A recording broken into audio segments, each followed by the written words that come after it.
जैसा कि आप सभी जानते हैं कि सावन का महीना अब शुरू हो गया है, जो कि अधिक मास लगने से यह महीना बहुत ही शुभ माना जाता है। अधिक मास में भगवान श्री हरि विष्णु की पूजा का विधान है। हम इसमें भगवान विष्णु की पूजा के साथ साथ तुलसी की पूजा भी करते हैं और तुलसी की पूजा करना बहुत ही शुभ फलदायी होता है। ऐसा माना जाता है कि हम इस महीने में भगवान विष्णु और माता तुलसी को प्रसन्न कर लेते हैं तो हमें धन संपत्ति का लाभ होता है। और इस चल रहे अधिक मास के बाद जो मलमास आता है उसमें भी तुलसी माँ की पूजा की जाती है। आज मैं आपको कुछ ऐसे ही उपाय बताने वाली हूँ जिन उपायों को करके आपके घर में माता लक्ष्मी का आगमन खुद से होने लगेगा, क्योंकि धन का आगमन बंद होने के जितने रास्ते होते हैं वो सब इस महीने में अगर आप भगवान विष्णु और माता तुलसी को प्रसन्न कर लेते हैं तो वो सभी रास्ते खुल जाते हैं और माँ लक्ष्मी की कृपा आप पर बरसने लगती है। मलमास में अगर तुलसी के दर्शन आप करते हैं प्रतिदिन तो बहुत ही शुभ होता है और तुलसी माँ को स्पर्श करने से शरीर शुद्ध हो जाता है और रोजाना उनकी पूजा करने से रोग दूर होते हैं। अब हम इस महीने यानी कि अधिक मास की बात कर लेते हैं। अधिक मास में हम तुलसी के जो पूजा करते हैं उसमें जब हम सुबह जल ढालते हैं, जल ढालते समय आपको 11 बार तुलसी माँ के मंत्र का जाप करना चाहिए। और अगर आप प्रतिदिन तुलसी के मंत्र का जाप करते हैं तो पैसों की परेशानी भी दूर होती है, क्योंकि जो तुलसी जितनी शुद्ध हैं यानी कि उनके जो पत्ते अगर किसी बीमारी में भी उतने ही फायदेमंद होते हैं, उतना ही आपके घर में जिसके घर में तुलसी लगी होती है उसके घर में धन धान्य और सुख संपत्ति की बढ़ोतरी होती है। बहुत ही शुभ घर होता है जिस घर में तुलसी लगी होती है।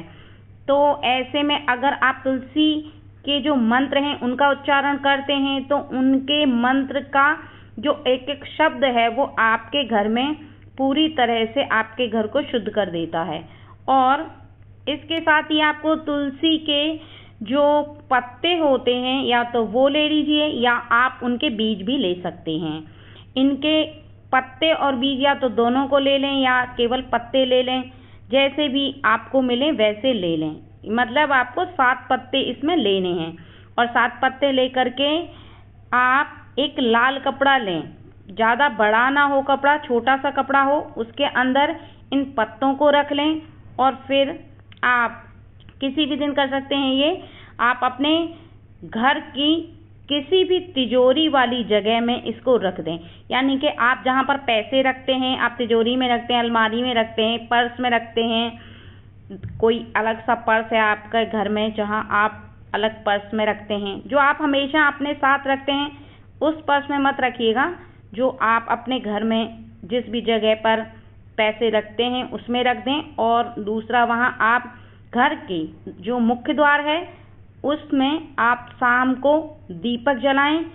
ऐसा करने से आप पर माँ लक्ष्मी की कृपा बरसने लगती है, क्योंकि ऐसा करना बहुत ही शुभ माना जाता है और भगवान विष्णु को भी प्रसन्न करता है।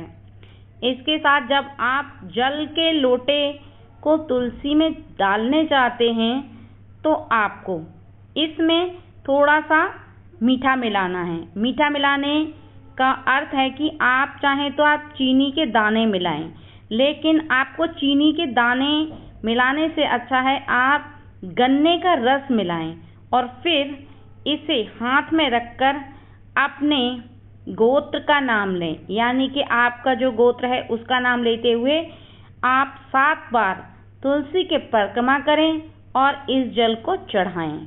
यानी कि 7 बार परिक्रमा करनी है और 7 ही बार आपको जल चढ़ाना है।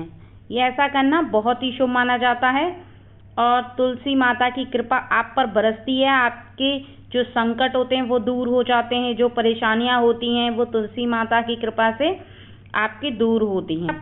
अगर आपके जीवन में पैसों की बहुत ज़्यादा तंगी है, बहुत ज़्यादा परेशानी हो रही है, तो आपको ऐसा करने से माता लक्ष्मी का आशीर्वाद मिलने लगता है। और जो कार्य मैंने आज आपको इस वीडियो में बताए हैं उनको करने से आप अगर सुबह सुबह इन कार्यों को करते हैं तो आपको बहुत सारे फायदे होते हैं। आज की वीडियो में इतना ही, अगली वीडियो में फिर मिलेंगे, तब तक के लिए नमस्कार।